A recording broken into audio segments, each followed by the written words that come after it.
Welcome, everybody, to the Super Connector, where we talk about all things related to the world of influence. Everything from sales to leadership, personal branding, entrepreneurship, and my personal favorite, how to win friends and influence people. Today, we have a special guest, Diarmuid O'Dowd Hill. Diarmuid has been a sales professional for 4 years. He's a sales coach. He's opened a course called Fitness Sales Secrets, which teaches how to reach a 50 to 80% close rate in fitness coaching products, which is incredible, while reducing your call time to under 30 minutes. His CPCE fitness sales system is responsible for over 10 million cash collected in the last 2 years, which I'll say is quite impressive as well. Diarmuid, how are you doing? I'm good. I'm good. How are you? Good, good. That's very impressive numbers that you have. Some of the best that I've Awesome. had on this show, definitely. Yeah, I'll So, have to work them out for definite, but yeah, yeah. probably quite a bit more than that. That was originally what I used to say before I started the course, but it's probably more than that now. But yeah, Well, I'm sure your students are going to be hitting those numbers eventually as well. yeah, for sure. So, let's get straight into the questions here. I know that you have a history of sports and fitness before you got into sales. So, can you tell hmm us a little bit about that and how it relates to the sales niche that you chose? And maybe that's the reason why you chose it. Yeah, so for me, it was quite a natural progression. Prior to ever getting into the online space, I was actually on track. My aspiration was to become a professor. So I was doing a paid doctorate that was being paid for by the Irish government on schoolboy rugby.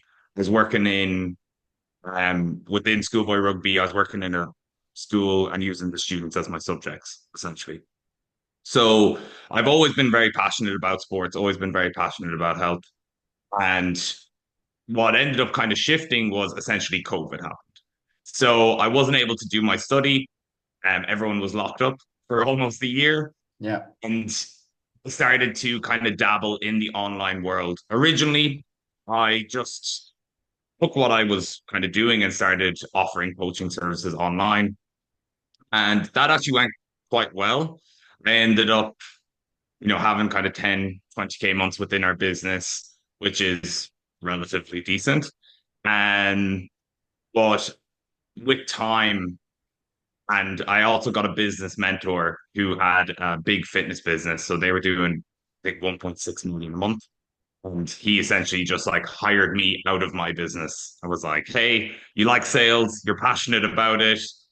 And do you want to just like sell for us? You'll make more money selling for us than you will in your own business. And I was like, yeah, sounds good. So that was kind of the progression. But I've always, I think what attracted me was just like, I've always wanted to help other people. Um, and I have like a master's degree in strength conditioning, master's degree in health science. So like I have the understanding. I always wanted to help people. This was just sales was like a vehicle where you can make probably the most money possible while also helping people. Yeah. And you don't really have to do the delivery of actually having to coach them through it. You can just have the life-changing moment and then pass them on to someone else to take care of, which I quite like. So yeah, that's essentially how I got to this point.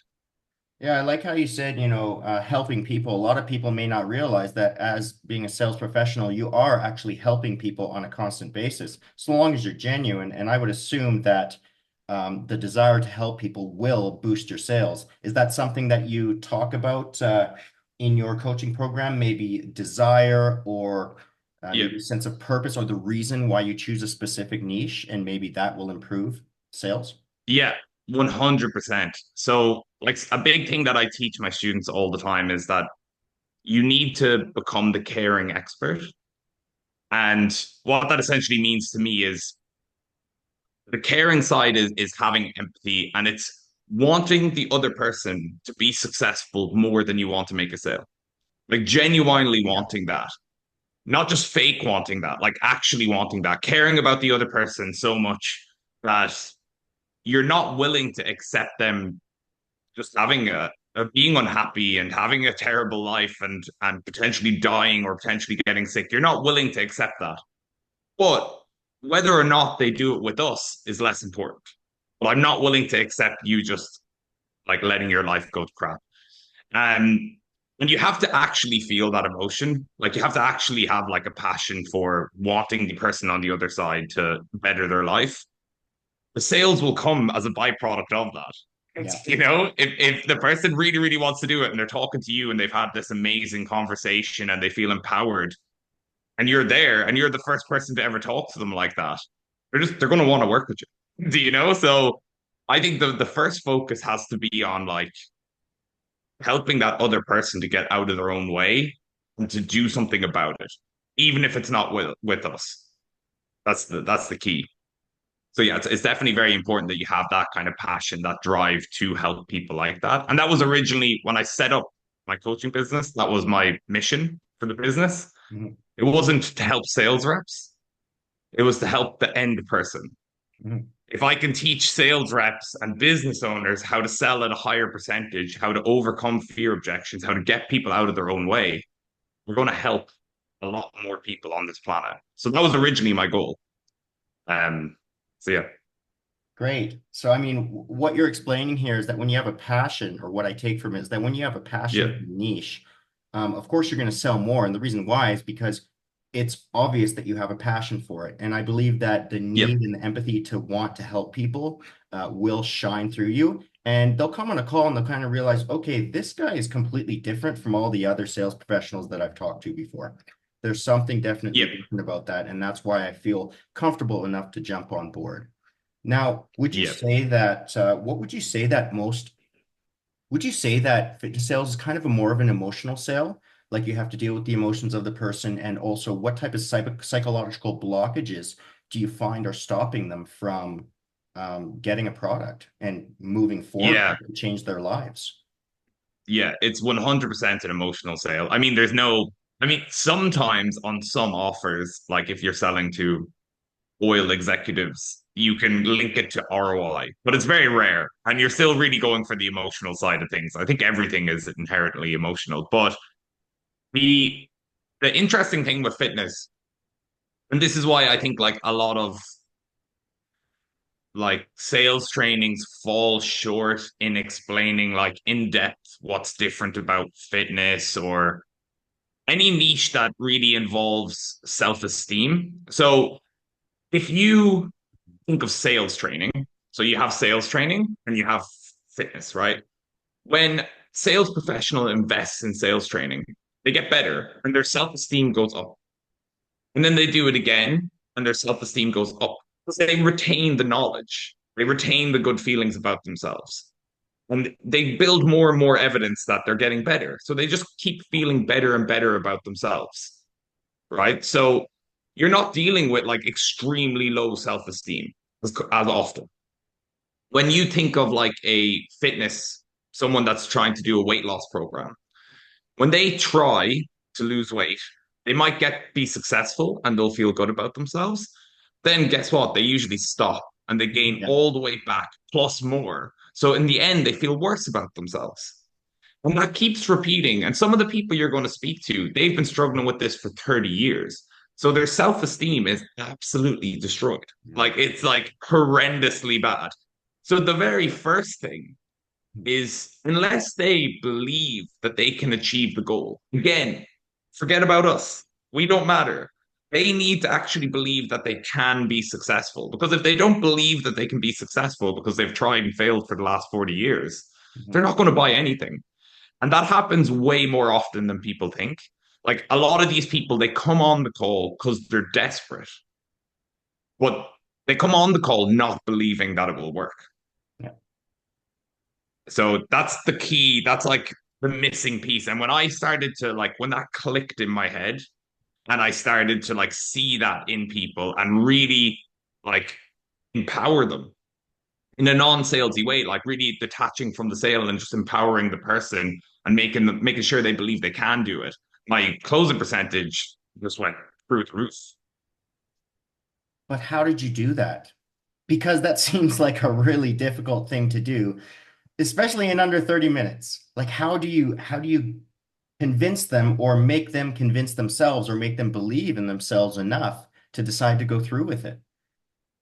So yeah, there's a couple of things. So one of the keys is like having a process. Like I've used, and I know there's like loads of people talking about scripts and stuff in the space, and I've definitely added some fuel to that fire. Yeah. But like the benefit of having scripts is that like I know my script inside and out. And of course, I'm not being robotic and like just ignoring everything and only say, oh, it's not on the script, I can't say it. Like that's not how it works at all. And that's often what people say when they're trying to like talk crap about a script. They're like, oh, but you're going to be a robot. But no, you can use it properly. But essentially, my script is designed in a way that helps me to identify the fear. And then once I identify the fear, then you essentially just have to, one, show a lot of empathy for their situation. So, you know, like it's really normal that you feel like that Mhm. because you've tried and failed before. And that's really going to start to affect your self esteem. You're going to start to think, is there something wrong with me? Am I the problem? Am I ever going to do this? And it's, again, it's very normal that you feel like that because that's just based on your perspective. Okay. But I know that you can do it. Okay. But so that's empathy. Then we're going to reframe them and then we're going to challenge them. So the reframe is going to be something like, but the scary thing is, you're not going to believe in yourself until after you get results. So there's always this terrifying part at the start, right? Where you Mhm. don't believe in yourself, but you need to take action. And that's why they call it your comfort zone, right? Because every time you step outside of it, terrifying, right? But for you at the moment, inside your comfort zone, you're unhappy. So you're comfortably unhappy. So Comfortably the thing unhappy. is, yeah, so the thing is, if you want to make a change, at some point you're going to have to step outside your comfort zone. And if you don't believe in yourself, you're going to have to be brave. Because bravery is a choice and belief isn't. So I guess I have to ask, like, are you ready to be brave if it means that you can actually achieve your goal? Because it's okay if you don't want to. Yes, I'm ready to be brave. Okay, but why would you be brave? It's going to be scary.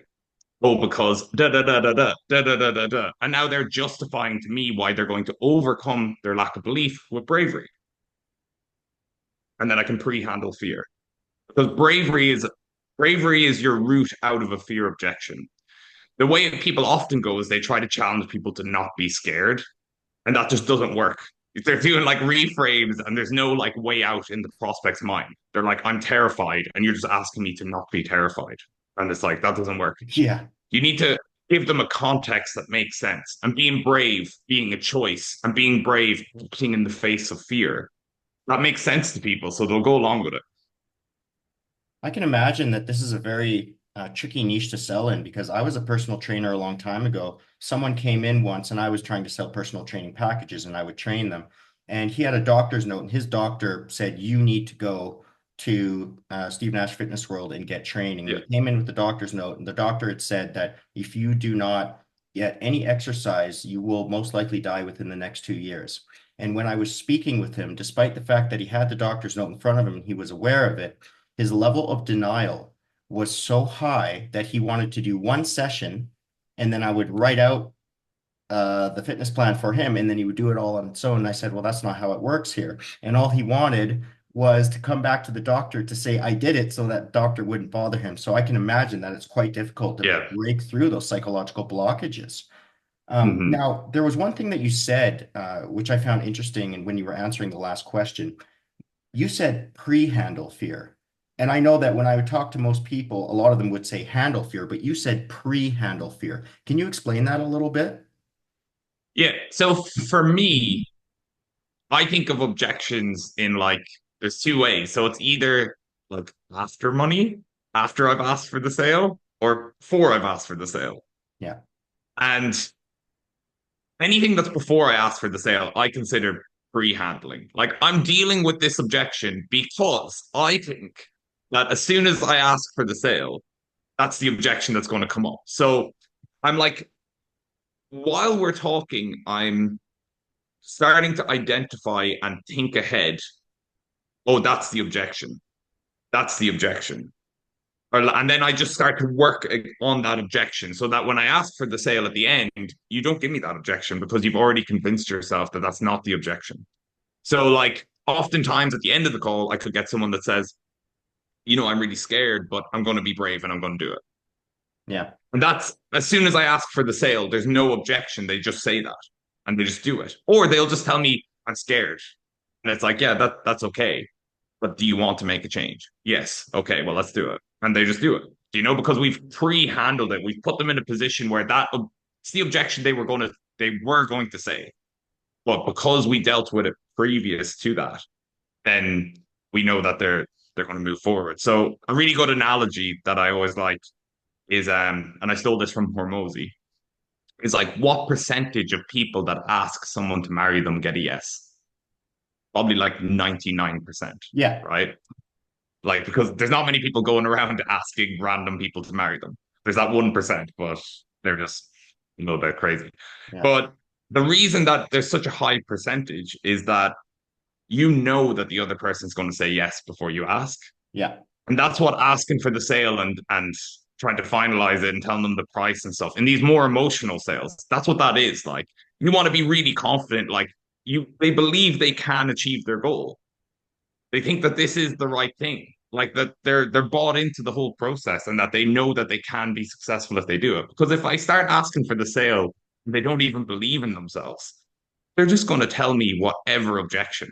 Like it's all bullshit at that point. Yeah. Now, this 50 to 80% close rate, I mean, that's extremely impressive. I haven't really heard that before, actually. Now, what role does the setter play in this? Because there has to be some type of qualification, and he must be sending you qualified leads. Do you recommend a closer to be constantly communicated with their setter to ensure that you can maintain that type of close rate? So I'd say 90% of what I do, 95% of what I do is just one call close. Yeah, Um, so there's no setter, but there's things that we can do. And the 50 to 80% close rate, that would be like if you followed everything that I told you to do. But some people, if they're in within an organization, they'll have constraints. They'll be like they can't change part of the process. But for business owners, if there's any business owners watching this, they need to be closing at 60, 70, 80% if they're the face of the brand. That's what's normal. And you won't be able to get a closer if you can't do that. yeah, Because if you're closing at 30% and you're the face and you bring in a closer, they're going to really struggle.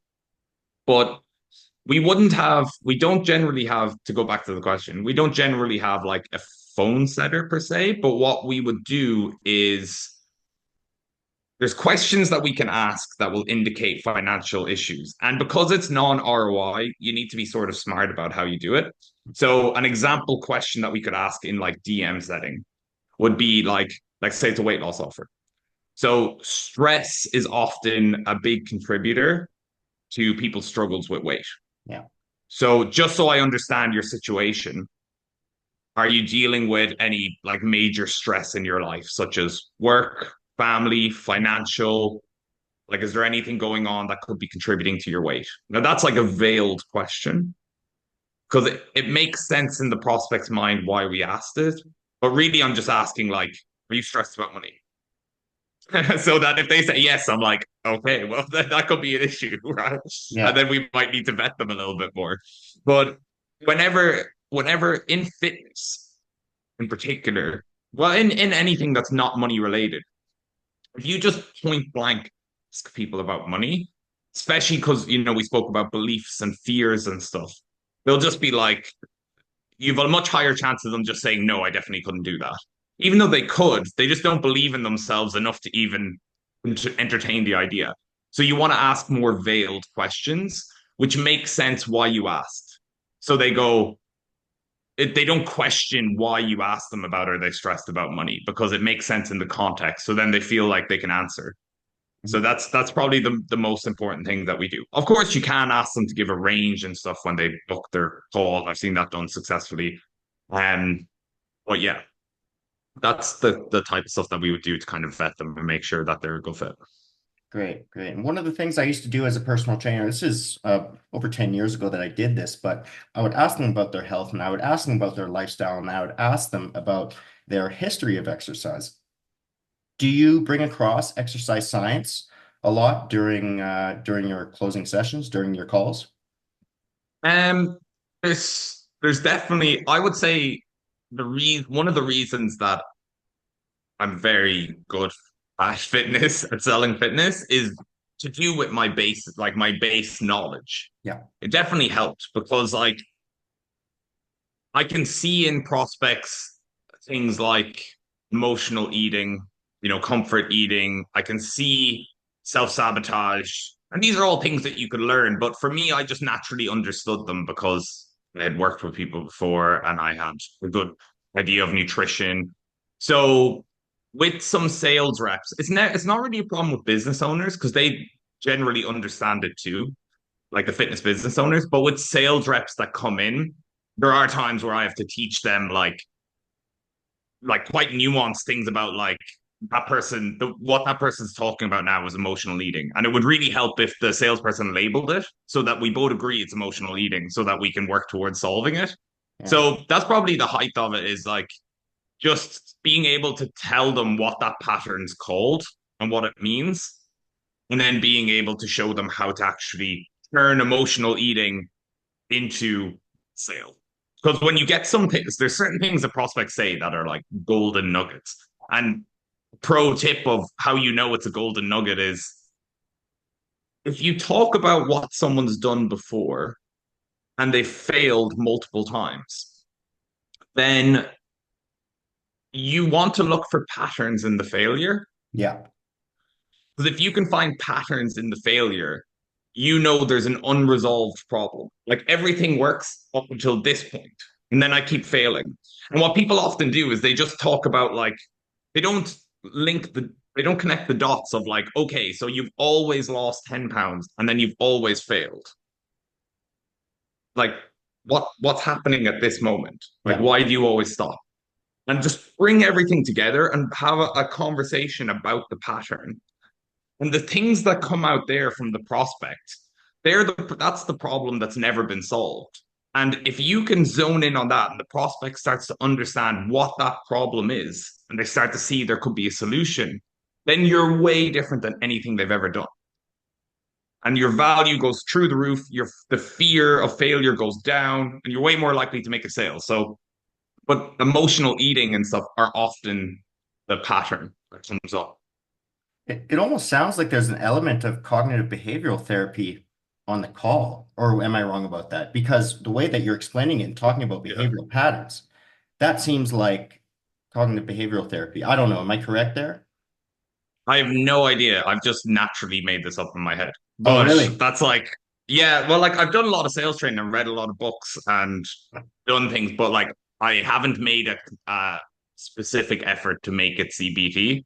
But Yeah, like if there's things that are being shared, then yeah, potentially like learn that somewhere and not consciously done it. yeah, But like I have done motivational interviewing and things before. yeah. So I've definitely just picked up skills along the way and seen what works. Yeah, I mean, what you were explaining during the process of the call, it sounds like, I mean, aside from the topic of CBT, but it sounds like the education that you provide creates light bulb moments, or maybe it's not necessarily the Yep. education, but just, a light bulb goes off and they're thinking, that's why it didn't work for me before. And that's why it's going Yeah. to work for me now. And I can imagine that would give them such a feeling of relief because when they're coming in with that fear, the fear is probably like, I've done this before, it's going to happen again, and then I'm going to experience more disappointment and a lack of confidence Yeah. and self-esteem. So I can imagine that telling them, explaining to them why this is different can is probably why you're getting such a high close Yeah. rate. And the key is, and it's easier said than done, but like once you get really, really good at it, you can make it happen. Is I don't actually tell them. I ask them questions until they say it. So like you lead them like you would lead the witness in a court case, when Yeah, people say, oh, he's leading the witness. You're like leading them down a path where you know like 5 questions ahead, like, oh, I'm trying to get them to say that. And then you just go, da, da, da, da, you ask little questions until you get there. And then you might have to help them if you're like, oh, can I make a suggestion? Or like, are you open to my insight? If you feel like they're not going to say it, but you're at the right point. Um, but the key really is trying to get them to say it because you're trying to get them to tell themselves so that that light bulb moment's like an internal one as opposed to like it's when someone asks you an amazing question and you're like, I've never thought about it before. Yeah, yeah, That's kind of what we're aiming for with these people. Because then when they realize it and it's their idea, and then when you pitch them and you're like, you know, the way you told me that this was your problem, even though I like led you to that point, you told me that this is your problem. mhm. Well, this is what we do to solve that so that you won't do that anymore, so that you can blah blah blah blah blah. That's kind of what we're going for with this. Yeah. And those light bulb moments where they self-identify their problems, they're giving you so much information to go off of, I can imagine. Yeah, Yeah. yeah, Now, 100%. what do you find are the most common misconceptions that people have about fitness when they come in, which is basically preventing them from purchasing a coaching offer because maybe they have a misconception that the coaching is going to be a certain process is which going to be very uncomfortable for them. And how do you get them over those misconceptions that they may have? Yeah, so this is one of those telltale signs of fear as well. Depending, and I think I've just like just through thousands and thousands of calls, I've just really started to pick up like what's going on in that person's head. But you can tell how difficult they think the program's going to be, depending on what they say they need, right? So a really common thing is people say, "I just need accountability. I just need accountability." And in some offers, and don't get me wrong, like accountability is important, but in some offers, people lean super hard into the accountability. If Mhm. you're selling like biz op or sales coaching, and you're like, "Okay, are you open to me holding you accountable?" Da, da, da. Yeah, cool. But you got to think from the person that's really low self-esteem and they've tried and failed 100 times, when they say they need accountability, they're essentially saying, I feel helpless unless someone is here to like force me Yeah. to do this. Yeah. Yeah. And that's the worst thing to lean on because if you keep saying that we're going to be there, we're going to hold you accountable, we're going to, all that's going on in their head is this is going to be fucking hard. They're just going to force me to do it. While the real question is like, well, look, don't get me wrong, accountability is important. Why do you feel you need accountability? Like, Oh, what's okay. behind that? Yeah. And eventually they're going to tell you, well, like everything I do is shit. It's really hard. I don't like it. So if you had something that you liked, that you seen yourself doing forever, do you think that would be a bit easier? Yeah. Okay. Well, what does that look like? Da, da, da, da, da. And you help them to just reframe themselves. Like accountability is important, but you're not going to need you if your whole game plan is that I'm going to have accountability forever. It's going to cost you a fucking lot of money now. Yeah. Like, and you're That's probably right. never going to be successful. Yeah. Do you know? So it's like I think people need to. That's probably the main thing. Is just like again, it comes down to just those fears and beliefs. People think it's going to be difficult. They think they're going to hate it. They think they're going to have to force themselves to do things. They think they won't be able to stick with it. They think it won't work. That they're special for some reason and that they can't do it. These are all the things, but you often have to just like start to think about when they say things. It's like, well, why are they saying that? Like, what is going on in their head that makes them think that that's the answer? Do you know? And that's one of the that's kind of the thing. So like, yeah, if people are like saying accountability, accountability, accountability, I know that they just think that this is going to be really difficult and that they're probably not going to buy Oh, I because see. they're just going to be scared at the end because they're going to say, oh wow, it's because you got to think when the price comes in, if you are 10%. If it was free and you're not confident that you'll achieve your goal, when it costs $5,000, you're definitely not confident you're going to achieve your goal. And now you're going to be like, well, if I think there's a 50% likelihood I'll achieve my goal, but it's going to be really hard. And it costs me $5,000. There's a 50% chance I'm going to lose my $5,000 and not achieve my goal. Mhm. So you need to make sure that like someone is like very, very confident. in that they can achieve the goal, which is why it's important to question things like why they feel they need accountability. Like what's making them feel like accountability is the number one thing they need. Where's that coming from? That's it. Great. So, um, who would you say are some of your biggest influences in terms of sales, or some of your favorite sales coaches that have inspired Um, you along the way? I think for me, probably key, like I did um NEPQ Inner Circle. It's Oh, probably the really? best. Yeah, so it's probably the best training. In my opinion, if you're talking like general sales training, it's the best one out there by Yeah. far.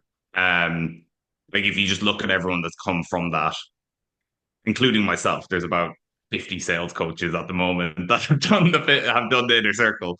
I think it's got the best basis for things. So yeah, Jeremy Miner, I think Matt Ryder, and who I was lucky enough to go on his podcast as well, has been Oh, a big really? influence. And then I've stolen bits and pieces from other people, but I would say NEPQ, anything that's like variation of NEPQ has really had the biggest impact on me. Wow, that's impressive. He's quite popular now, isn't he? I'd love to get Jeremy Miner on my podcast if he would come on. Yeah, I think you'd be doing well to get him on. Although you had Eli Wild before, That's so true. That's true. Maybe I could get similar stratospheres. Maybe I could get Andy Elliott on here too one day. You never Yeah. know. He could sell ice to an Eskimo man, that guy. So, what Yeah, do you see in the 100%. yeah, what do you see in the future for fitness coaching and sales in the fitness niche? How do you see it evolving at the moment? Um, it's hard to say, really. I think there's going to be the thing with fitness is like the market just gets bigger and bigger and bigger. It's not a trend. It's like consistent thing that's going to be around forever. And if anything, I think it's just going to get bigger and more needed, especially with the way the world is going. So I think fitness is like, if you were to think long term on niches, I think fitness is probably one of the most solid ones. I think it's going to Yeah. continue as it's going, in my opinion. And I'd also like to think, other than like kind of the lowest rung of sales professionals or DM setting, I would like to think that it's pretty safe from the likes of AI. The reason that I say that is the things that we speak about are so human, unless AI gets like super, super complex, but which could be, you never know. But and then I'll be the person training it. That's the goal. But the I think it's just going to continue as is. I don't see it massively changing. I don't see it massively going away. I think there's niches, there's like biz ops. Certain biz ops will be super, super popular for like a year or two and then they're gone. I think fitness is like solid and it's around to stay, which I'm being excited about.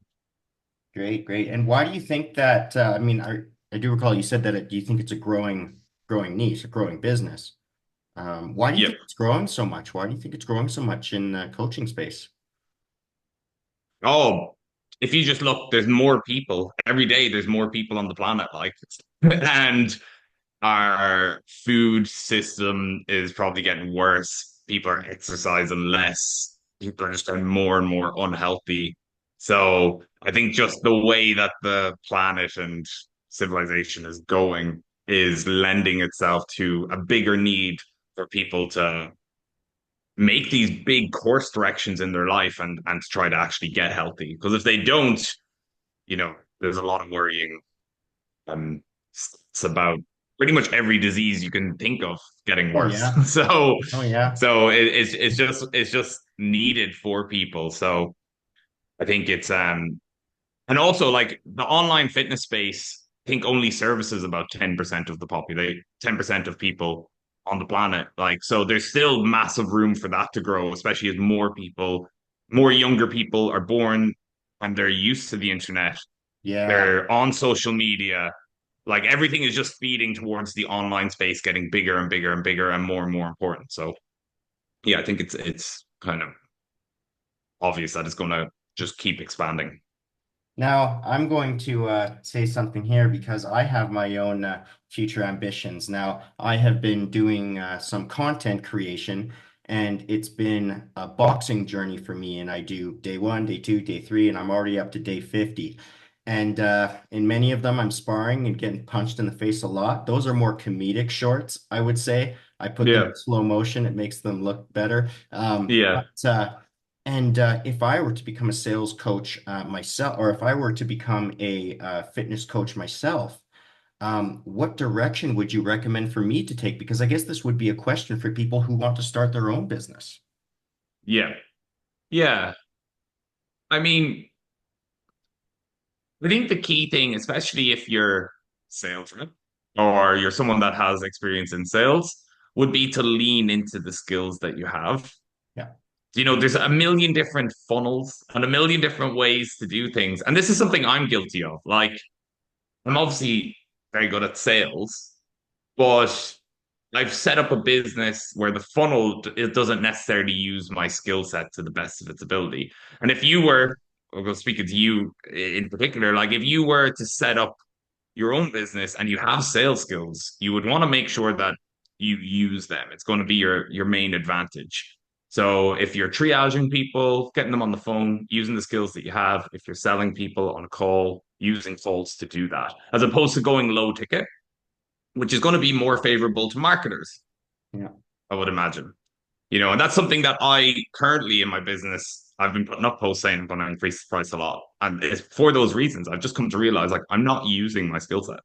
I'm like letting people buy this thing and I'm marketing to them. So that would be, I think, for you in particular, if you were to do that, just like getting, making sure you understand a basic call booking funnel, making sure that you use your skills to the best of your ability, your realm of genius. And yeah, and just be consistent and just keep doing what you're doing, keep building it up and see build that audience and then capitalize on it when the time is right. I can also Photoshop a 12 pack on myself for marketing. I mean, I'm not going to be the first one that did it. Let's be honest, right? No, Okay. definitely not. Definitely not.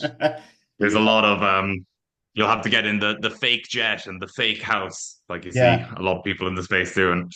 Yeah. Yeah, the rented Lamborghini for a photo shoot. So, Yeah, yeah. yeah. So, a question I always ask on this podcast, because there's a lot of people watching, the people that watch my podcast are often beginners in high ticket sales, and they don't even have a job yet.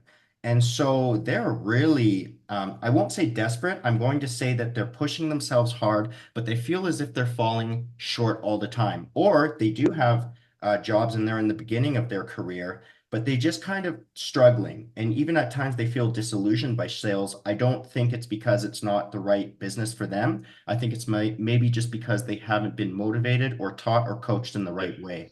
So, what words of encouragement, or rather, what recommendations and advice would you have for them to get on track? Of course, joining your program is going to be one of them, but aside from that, what other advice would you have for them? I think so.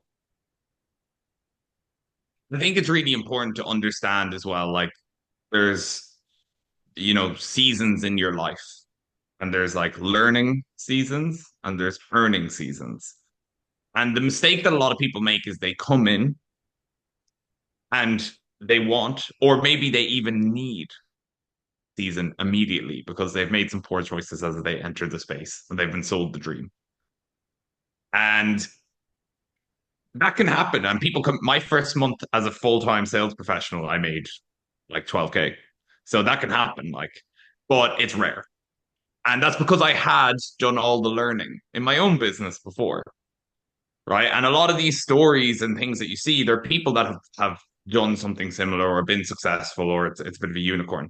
But I Mhm. think people just need to reframe themselves and they need to think like you're trying to put yourself in a position where you can make 100, 200, 300K a year, more possibly.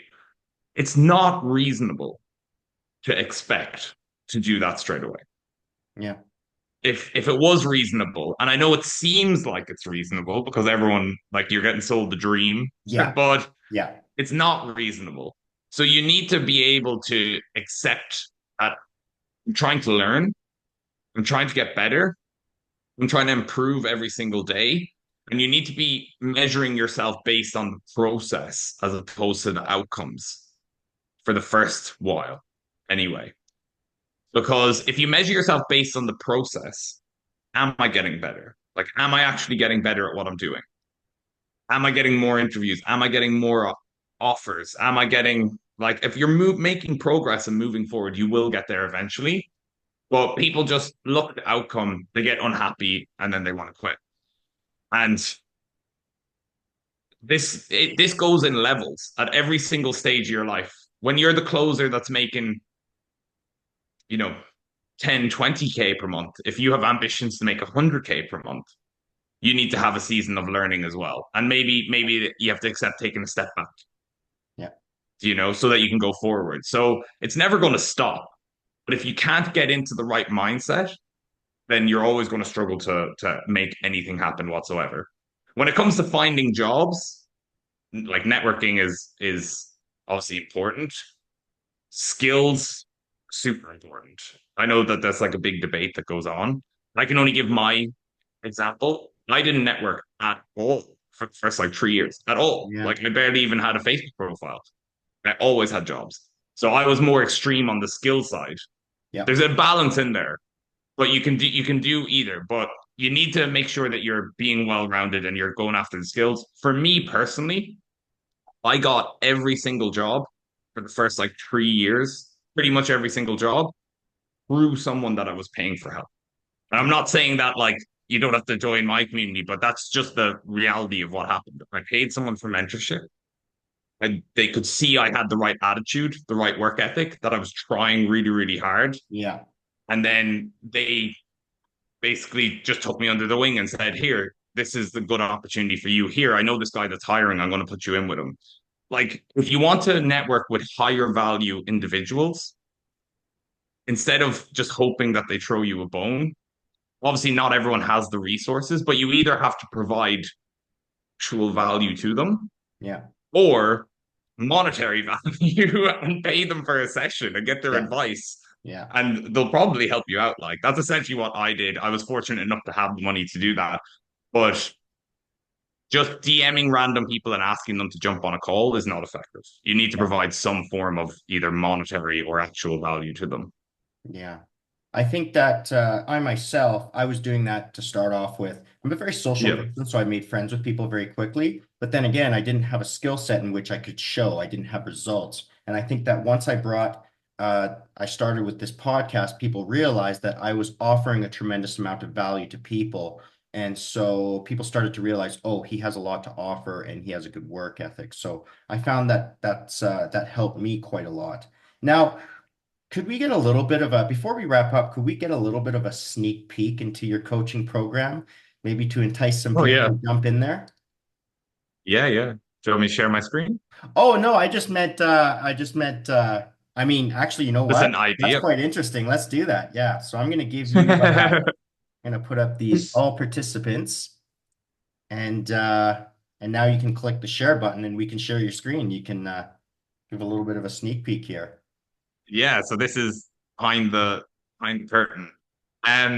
So yeah, basically the community is very, very, very active. We're in the top 300 communities on school Yeah. in terms of engagement and activity, which I think there's like 8,000 or something. So I'm pretty happy with that. It could be even more, I don't know. But essentially how it works is so we have our wins channel here. Look, top one, didn't plan that. Doubled closing rate since joining. Yep. So that was within 2 weeks. So you can see he's moving in the right direction. Yep. Objection handling. So people posting a lot of wins, two potential jobs, not even in 48 hours for your friends that are struggling to find jobs. Follow-ups, lots of cool things in here. We have business owners, we have salespeople. So there's a lot of wins there, but then Yeah. we also have Cash City. So leveraging Oh, some of that, man. leveraging some of that some of my sports science background to try to create an engaging community, which is essentially just trying to trigger dopamine for Yeah. people when they do the right thing. So when you make a sale, you jump in here, you post your sale, and everyone hypes you up massively. You get that dopamine rush on the fucking man, and that motivates you to keep going. So Yeah. oftentimes, the people in the community they say they post their sales here before they post them in their in their business Slack. Okay. Yeah. So they get a lot of hype here. So then we have light bulb moments. You can get a lot of where people share the things that they've learned. So we have a ton of coaching calls. We have real world examples. It's where people post. You can see Jay crushing some demolishing limiting beliefs, like we Yeah. spoke about. Breaking through a fear objection using one of our cheat sheets that we taught them. Um, two calls back to back, 17 minutes each, 4,000 PIF, 4,500 payment plan. So these are my students. Yeah. So you can see it's not just me saying that I do these things. These are Yeah. actual people doing it. And then we also have a full course Okay. where you Great. get Great. Great. absolutely everything. So a ton of Great. stuff, ton of Yeah. coaching calls. Oh, wow. And That's a yeah, lot of coaching calls. yeah. So we have six, eight coaching calls per week. They're a Wow. combination of role plays, workshops. So on the workshop today, we're going to be doing kind of some of the stuff we spoke about with pre-handling fear objections. Yeah. And then we also do call reviews. Okay. Great. So well-rounded in terms of sessions. This is a lot more in depth than I thought. This is very impressive because when you have daily accountability, like to come to a session to learn every day and sometimes twice a day and role play, that's going to improve a person very, very fast. So I'm definitely going to recommend this to people that I meet. Awesome. Yeah, great. Cool. Great. Diarmuid, Diarmuid, this was so great to have you on my podcast. This is the second time I've had you on because the first time you came on and I gave you half an hour block and I was supposed to give you an hour and so it got messed up. But now Yeah. I brought you on now and I think this is even better. It's been a long time coming. I'm glad to have had you on and you're doing a bit of a, I guess I would call it a podcast tour right now, aren't you? You're jumping on a few other podcasts. What podcasts have you been on so far so that people checking this can go check out those as well?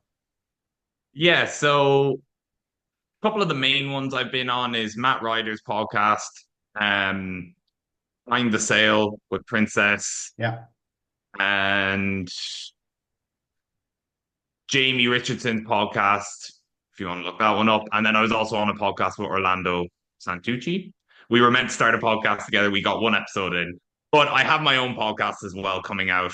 We have one Okay. episode released. We're going to be releasing every week, and that's called Fitness Sales Unscripted. Okay. So if people want to check that out, they can look on my YouTube if they want. I'll be adding this one to the playlist too. And I'll be adding just all of those to a playlist, and you can dive into them if you'd like to pick up some Awesome. more of So that knowledge. for everyone watching, I'm going to put the links to that in the comment section directly below so you can go check that out. That's awesome that you're doing some podcasts now. I think it's really cool. It's becoming very popular, but I'll tell you what, they're fun. They are fun. Yeah, they are. It's good, and it helps you to flesh out your ideas a little bit. You can Yeah, say them out that's true. loud. All right, Dearma, Cool.